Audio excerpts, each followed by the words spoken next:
How to make and create sale flyer on Canva PC. Hello guys, so all what you have to do is so simple. Go to canva.com, log into your account, go to the top here, click on create a design and search for flyer. Click on it and it will take you directly to this page. Now on this page, go here and scroll down like this. Scroll until you find the sale flyer option. Click here on see all and choose a template, for example this one, and now you can change the pictures and everything from here, as you can see.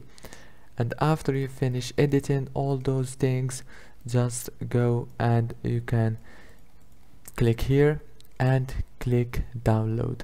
It's very easy, as you can see. If this video was helpful, please don't forget to like and subscribe, and thank you so much for watching.